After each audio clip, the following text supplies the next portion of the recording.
tant que tu te comportes en fonction du regard des autres, tu ne peux pas être toi. Et tant que tu ne peux pas être toi, tu ne peux pas rayonner. Bastien Palmire. Dans l'épisode précédent, on a parlé de la blessure de trahison. On a vu comment cette blessure pouvait te limiter, voire te bloquer dans ton rayonnement. Ici, on va parler de la blessure d'injustice en lien avec la difficulté à rayonner dans ton activité. Ça va te parler si tu as tendance à sans cesse rechercher la perfection, si tu es très exigeant vers toi-même, si tu mets la barre très haut, si tu es plutôt tendu, rigide, avec peu ou pas, généralement pas du tout de moments de détente, de plaisir, très souvent dans le travail, dans le trop de choses à faire, très peu à l'écoute de son corps, de ses émotions, et ça amène bien souvent à un épuisement, à un burn-out. Si tu crains le jugement des autres, si tu as tendance à te justifier, eh bien tout cela, d'une certaine manière, t'empêche de rayonner, toi et ton activité pro. Pour bien comprendre, eh bien on fera les liens entre ces différents comportements et la blessure d'injustice. Et enfin, je te proposerai un chemin, un raccourci pour te libérer de cette blessure d'injustice, pour être toi-même et enfin rayonner. Bienvenue sur l'épisode 028 de Croissance intérieure.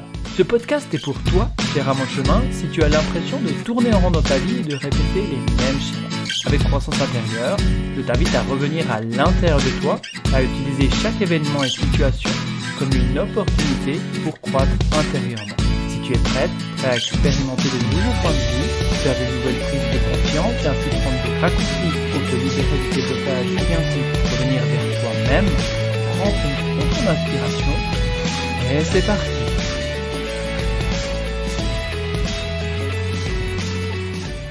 Pour comprendre cette blessure d'injustice et comment cette blessure t'empêche de rayonner, c'est intéressant de comprendre comment et quand se réveille cette blessure.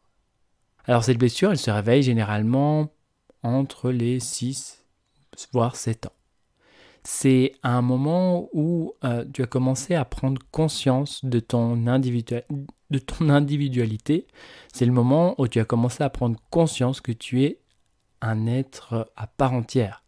Et que pour être accepté, à quelque part, tu as dû te couper de tes émotions. Parce que soit il fallait être sage, il fallait se taire, c'était pas le moment pour parler, etc.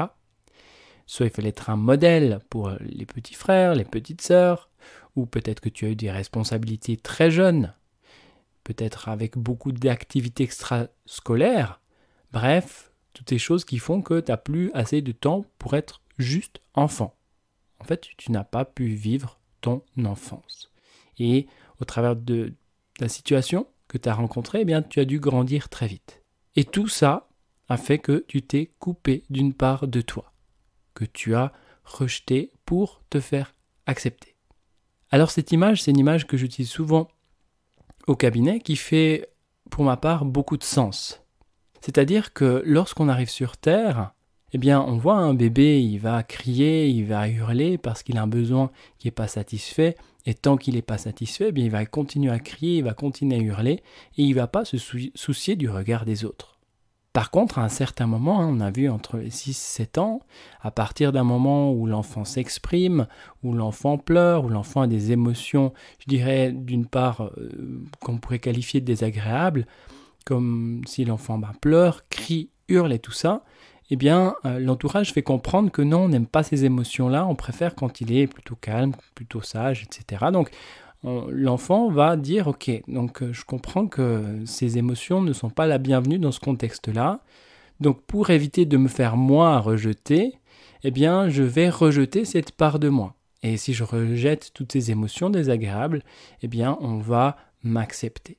Et pareil pour les émotions agréables, que ça soit le rire, que ça soit le fait de chanter, de bouger dans tous les sens, de danser, eh bien aussi, ces émotions ne sont pas acceptées. Parce qu'on est dans un cadre rigide, souvent austère.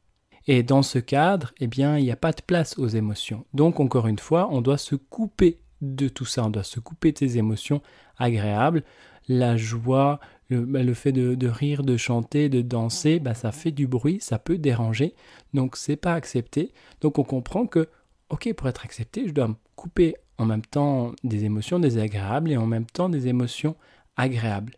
Et à partir de ce moment-là, en fait, une fois que j'ai rejeté ces parts de moi, je ne sais plus exactement qui je suis. Donc je vais me fier, je vais regarder le regard de mes parents. Qu'est-ce qui me renvoie ce regard-là ? Si je fais ça, est-ce que le regard de mes parents est plutôt doux, attendrissant, ok ? Ou est-ce que ça fronce les sourcils ? Ou est-ce que peut-être il y a plus de colère ? Ou est-ce que au travers des mimiques qui me renvoient, peut-être au travers des cris, peu importe, il y a quelque chose qui montre que non, là c'est faux. Faut pas être comme ça. Et on va chercher à se positionner comme ça tout le temps. Parce qu'on s'est coupé de ces parts de nous, on ne sait plus comment faire pour être nous-mêmes, donc on va regarder à l'extérieur, et en fonction de ce que nous renvoie l'extérieur, et on va s'ajuster en tout temps. On va s'ajuster, parce qu'on recherche la justesse, on recherche la justice, parce que quand on est dans la justice, dans la justesse, c'est ok. Donc maintenant, pour faire le lien avec la difficulté à rayonner, déjà d'une part, étant donné qu'on craint le regard des autres et on regarde à quelque part le regard des autres et on considère ce regard des autres, ça veut dire qu'on ne peut pas être soi-même. Donc si on ne peut pas être soi-même, à ce moment-là, on ne peut pas rayonner. Il y a quelque chose qui ne joue pas. On ne peut pas être soi-même, donc on ne peut pas commencer à rayonner. Parce que ce qui est important, c'est ce regard extérieur. Une notion de peur du jugement, la peur de faire faux. Et toutes ces choses-là qui peuvent amener un certain niveau dans l'immobilisme et ne plus rien faire. Vu qu'on a rejeté une part de soi, on a parlé des émotions agréables, désagréables, pour se faire accepter, en fait, on ne peut plus être soi. Et comment ça se manifeste de ton activité pro ? Déjà avec la peur du jugement, souvent la peur de ce que disent les autres, de ce que tu fais. Et vu que lorsqu'on rayonne, lorsqu'on est à notre place, on a chacun une couleur particulière à offrir au monde. On a chacun quelque chose de différent à découvrir, à créer. Et c'est quelque chose qui peut être dérangeant. Quelque chose pour lequel on pourrait recevoir des critiques, des jugements. Et c'est très difficile de recevoir des critiques, des jugements, parce qu'on a le sentiment d'avoir fait faux, que ça a été imparfait, ce qu'on proposait.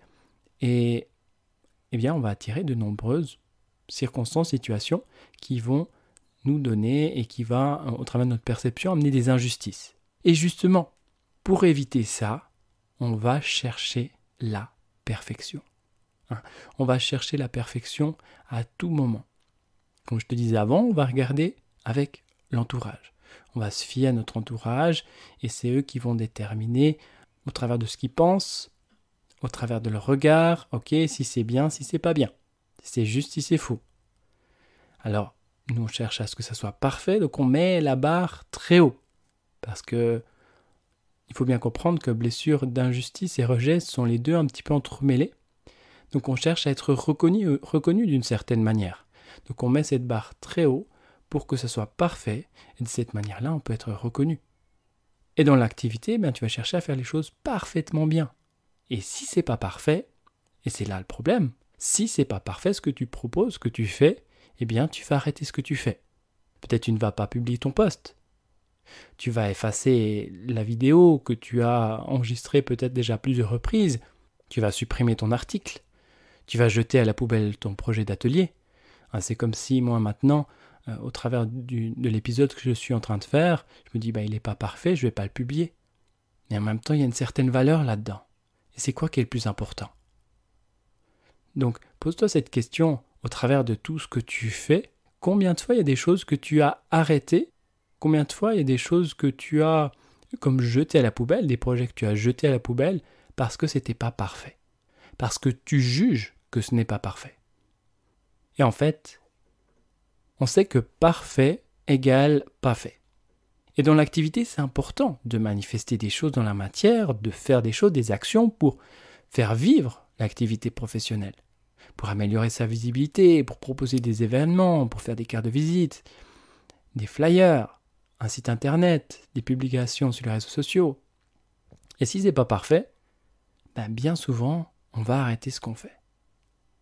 La blessure d'injustice dans le cadre de ton activité, c'est la blessure qui peut te mener directement au burn-out. Parce qu'on se met une pression telle. On veut justement que les choses soient parfaites. On met la barre très très haut. On n'arrête pas, mais on n'arrête pas. Et en même temps, même si on n'arrête pas, et on a l'impression de faire plein de choses, on a peur de faire faux. On a peur que ça ne soit pas juste. Alors il y a déjà une certaine pression extérieure, mais on se rajoute une couche de pression supplémentaire à l'intérieur monumentale pour qu'on ne puisse pas nous juger, nous critiquer, ou en tout cas que tout ce qu'on fait de l'extérieur puisse le percevoir comme étant quelque chose de parfait. Et malheureusement, vu qu'on a une blessure d'injustice, bien souvent l'extérieur va pointer du doigt différents aspects qui ne fonctionnent pas, différents aspects qui ne sont peut-être pas justes, pas cohérents. On va attirer certaines critiques de cette manière-là. Et là, encore une fois, ça nous ramène à nous-mêmes, au fait que c'est pas parfait, que si c'est pas parfait, eh bien, on revit cette notion d'injustice et on va revenir dans cette petite enfance où, quand c'était pas parfait, j'ai dû rejeter une part de moi-même. Parce que j'étais pas parfait, parce que j'étais pas accepté tel que j'étais, donc j'ai dû me couper de moi-même. Donc, je me sens encore rejeté. Pour ma part, cette blessure d'injustice, elle m'a vraiment freiné, elle m'a vraiment bloqué pendant un certain moment.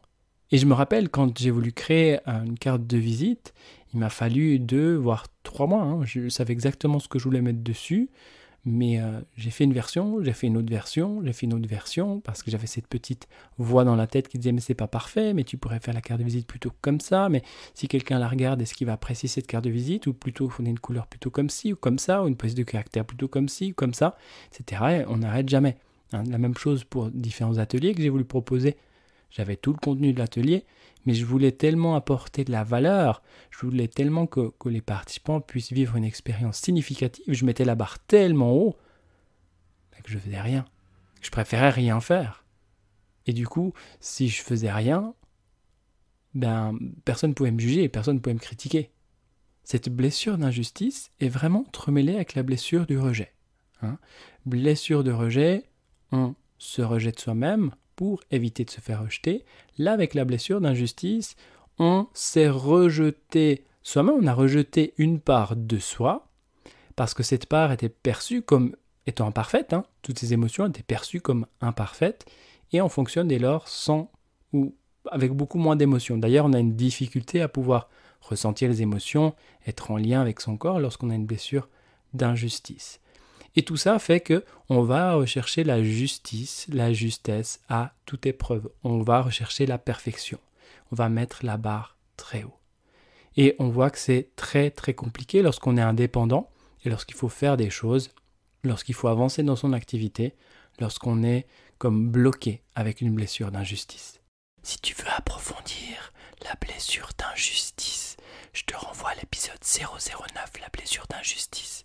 Et si tu veux approfondir tout ce qui touche à la blessure de rejet, tu peux aller écouter l'épisode 005, la blessure. Heureusement, il existe des possibilités pour se libérer de cette blessure d'injustice. Comme les autres blessures émotionnelles, je vais te partager la possibilité de libération qu'on peut faire avec la méthode libre. Libre pour libération instantanée des blessures et réactivités émotionnelles.